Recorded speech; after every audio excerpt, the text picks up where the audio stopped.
திருச்சிற்றம்பலம்.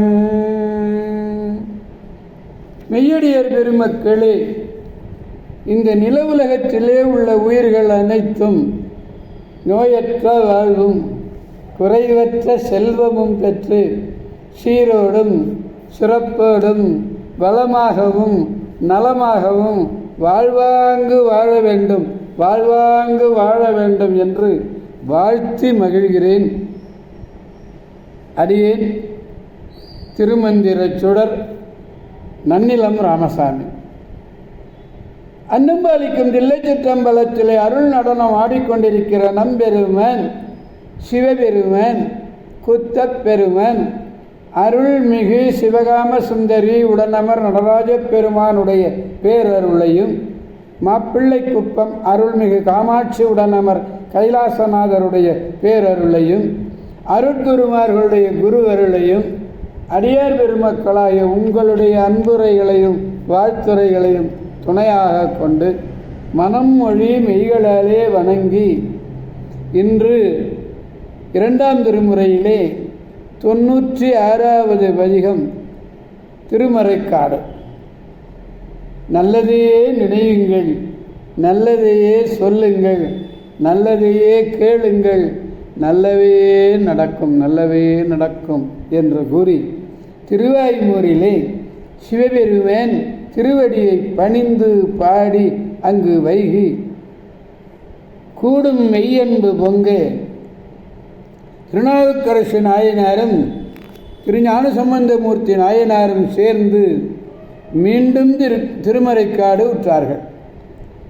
அத்தமிழ்மொழி தலைவரோடு சென்பை நாடுடைய பிள்ளை. தமிழ்மொழி தலைவர் யார்? அப்பர் பெருமான். சென்பை நாடு சீர்காழியிலே பிள்ளை. அம்மறைக்காட்டூரையும் மணாளன் மலரடிகளை வணங்கி கொண்டு வாழ்ந்திருந்த காலத்திலே பாடி அருளியது இந்த திருப்பதிகம். இந்த பதிகத்திலே 3வது பாடலை நாம் பெருமானிடத்திலே விண்ணப்பிக்க வேண்டும். பாடலை நாம் முதலில் காண்போம். நுண்ணிதாய் வெளிதாகி நூல் கிடந்து இலங்கு பொன் மார்பில் பண்ணு யாழ் என முரலும் பனிமொழி உமை ஒரு பாகன் தன்னிதாய வெள்ளருவி சலசல நுரைமணி ததும்ப கன்னிதானும் ஓர் விரையர் கலிமறைக்காடு அமர்ந்தாரே என்று பாடுகிறார். ஆரவாரம் மிக்க திருமறைக்காடு. நான் கடைசி அடியில் பாருங்க, கலிமறைக்காடு. கலி என்பது இங்கே ஆரவாரம். ஆரவாரம் மிக்க திருமறைக்காற்றிலே அமர்ந்து எழுந்தருளிய இறைவர் நுண்ணிதாய் நுட்பமாக நுண்மையான வெள்ளிய நூல் விளங்கக்கூடிய அழகான அழகிய மார்பினை உடையவர் நம்பெருமான். வெள்ளிய நூல் விளங்குகிறது என்பது இந்த இடத்துல பூணூல். இசை தரும் யாழ் போலே அடக்கமான இனிய மொழியை பேசக்கூடிய யாழை போலே, அது இசையை தருகிற யாழை போலே மிக அடக்கமாக இனிமையாக மொழி பேசக்கூடிய உமையம்மையை ஒரு பாகமாக கொண்டவர். தன்மையான வெள்ளியே அருவி. தன்மை குளிர்ச்சி. வெள்ளியே அருவி எப்படி ஒலிக்கிறது? சலசலன்னு ஒலிக்கிறது. அந்த ஒலியோடு பாய்வதனாலே அந்த பெருகிய கங்கை, அந்த கங்கை நுரைத்து மணிகள் ததும்புமாறு சடையிலே கொண்டதோடு இளம்பிறையாகிய முடிமாலையையும் அணிந்திருக்கிறார். கங்கையோடு இளம் பிறையையும் சூடியிருக்கிறார் என்பார். மார்பிலே அணியும் நூல் எப்படி இருக்கிறது? நுண்மையாக வெண்மையாக இருக்கிறது. அப்படி இருக்கணும். நூல்னா வெளியேறு இருக்கணும், அழுக்கு அடைஞ்சிருக்கக்கூடாது.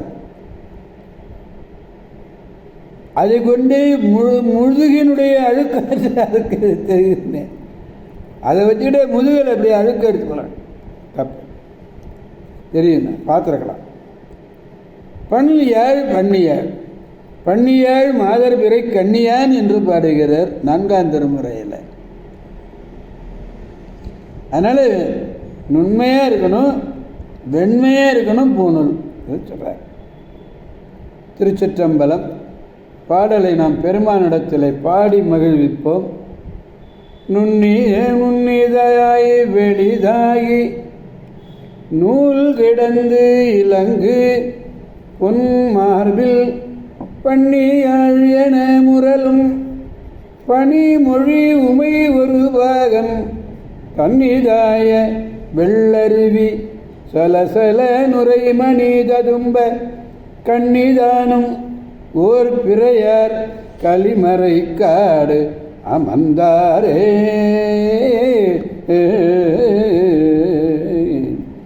எனவே அடியார் பெருமக்களாகிய நாம் அனைவரும் திருமறைக்காடு செல்வோம்.